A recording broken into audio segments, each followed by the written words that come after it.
Once upon a time, a nervous guy in flared jeans stood trembling on a brightly lit stage. Ant and Dec dragged out the longest pause in British TV history. A nation held its breath, fists clenched around Nokia phones, screaming at their CRT screens. This was Pop Idol.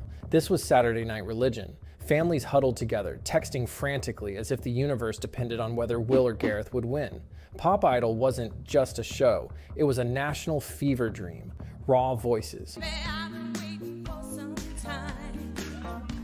real stakes, judges who didn't hold back. Good. Wasn't blown away. No sob stories, no branding exercises. Just the belief that an awkward guy from Reading could become a star. Fast forward to today. Talent shows feel like karaoke on steroids. Every contestant comes pre-packaged with a tragic backstory, polished by PR teams and spat out by algorithms. The magic, digitized. The risk, scripted. The soul, outsourced to a brand consultant. What killed the phenomenon that once united a nation?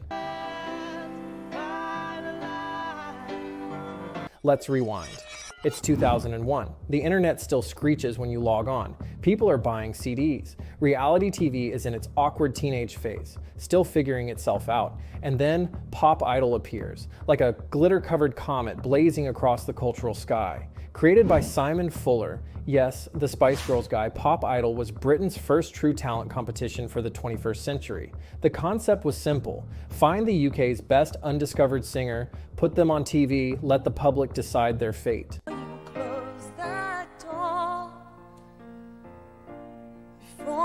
And for a moment, it felt like lightning in a bottle. The first season had everything. Raw talent, emotional breakdowns, unintentional comedy, and Simon Cowell being, well, Simon Cowell. 14 million people tuned in for the finale. 14 million. That's not just good ratings. That's national obsession territory. It felt spontaneous. Anything could happen. A contestant could be amazing, or they could totally choke. Either way, people cared. They talked about it at work, at school, in the queue at Sainsbury's. Pop Idol made stars out of nobodies and gave people something to root for, something that felt real. Will Young, the slightly awkward guy with the steady voice, won. Gareth Gates, the boy band Dreamboat with the stammer, came second, but arguably became even more famous. Gareth Gates.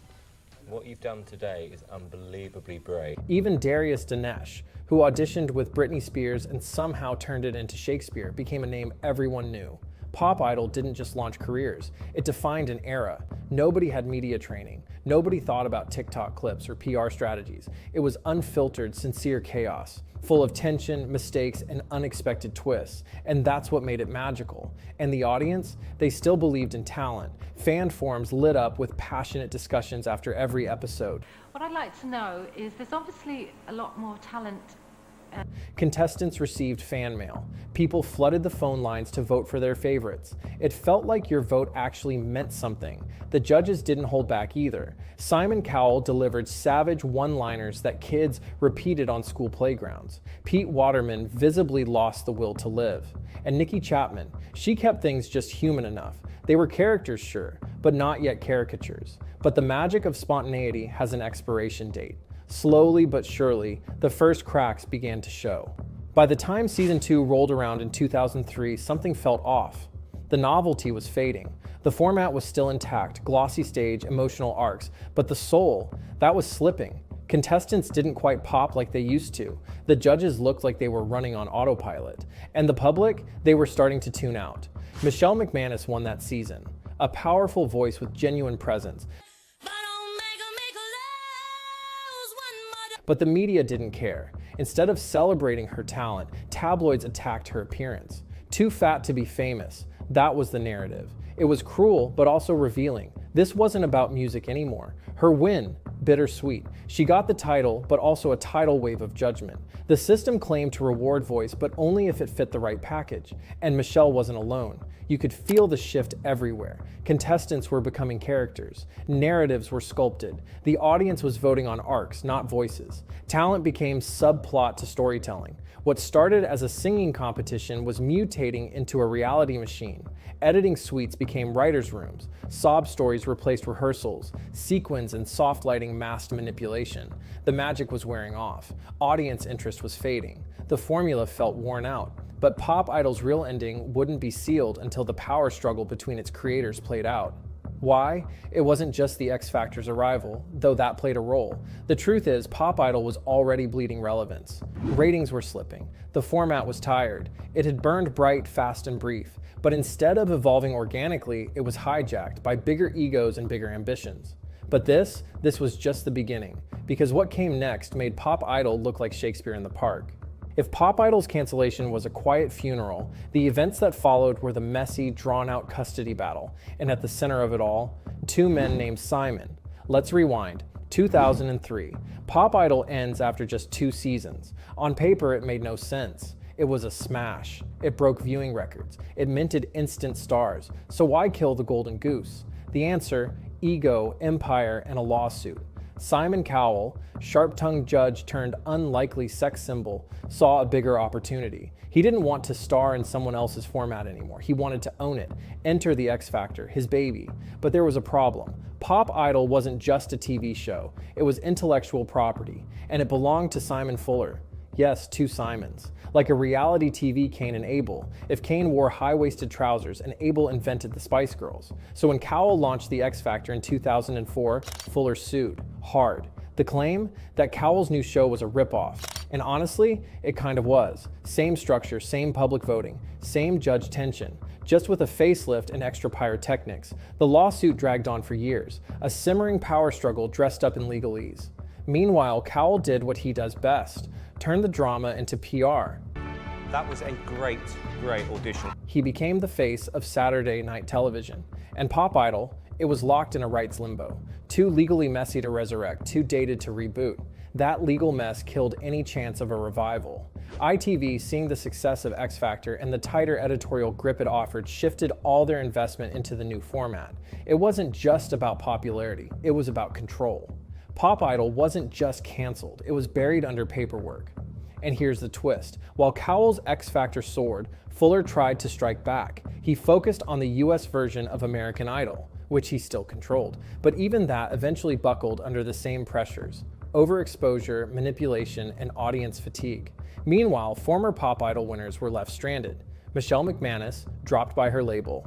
Will Young, forced to reinvent himself to escape the talent show stigma. Gareth Gates became a punchline. The machinery moved on. They were never meant to last. They were format collateral damage. Even Cowell, in interviews, admitted that Pop Idol was too soft. Not enough drama, not enough control. What he really wanted wasn't just talent, it was total editorial dominance. On X Factor, he could manipulate every aspect: who wins, who cries, and who goes viral. On Pop Idol, there was still some chaos, still some realness, and that made it dangerous. In other words, Pop Idol died not just because it was too real, but because it lacked the editorial control and marketability that Simon Cowell craved. It wasn't about sincerity versus spectacle. It was about ownership, legal leverage, and the ability to manipulate every beat of the show. After Pop Idol and the X Factor had peaked, what followed was saturation. Too many shows, too many tiers, too little substance. George, what? At first, people still tuned in for the spectacle, but soon the formula showed its seams. By the late 2000s and 10s, viewers knew what was coming. A sob story, a big note, a standing ovation, maybe a confetti shower, and then nothing. No real career, no real follow-up, just another face in a clip forgotten before the next episode. The result? A credibility crisis. The shows lost their sense of discovery and started feeling more like performance factories. Contestants weren't launching careers. They were fueling the content machine. Labels stopped investing. Winners vanished into digital silence. And the audience changed too.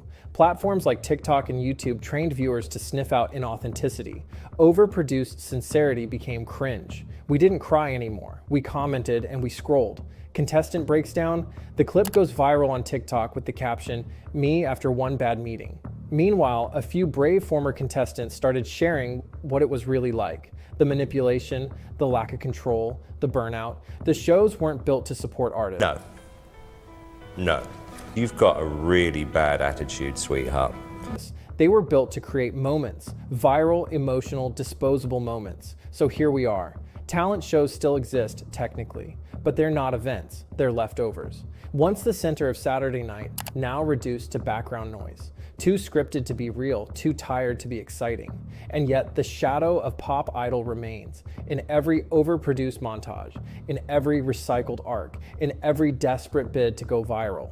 What began as a stage for talent ended as a mirror for the industry itself, shiny, hollow, and painfully out of tune.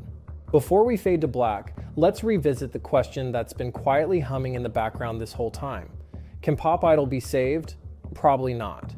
It was a product of its time, a simpler, more hopeful era when TV didn't feel the need to emotionally manipulate you every 5 minutes. Bringing it back now would feel like trying to reboot MSN Messenger in the age of Snapchat.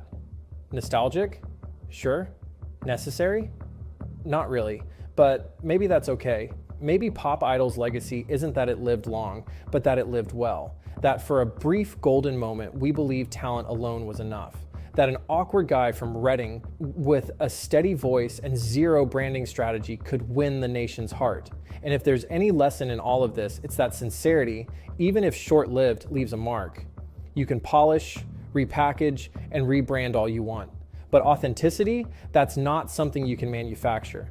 Pop Idol didn't just start a trend, it reminded us what made the trend worth starting in the first place. It proved that real, unscripted human moments, no matter how messy, could resonate more than any glitzy production ever could. You said, I am a police officer. So let's not mourn what Pop Idol became. Let's remember what it was, a one-of-a-kind burst of genuine connection in a medium that thrives on the artificial. Cue credits, fade out, and maybe let that confetti cannon go off one last time. Oh, and if you enjoyed diving into the glittery rise and cringe-worthy fall of Pop Idol, don't forget to hit that subscribe button. It's free, unlike music industry integrity. Drop a like, leave a comment with your favorite forgotten talent show contestant, and I'll see you in the next deep dive into nostalgia and nonsense.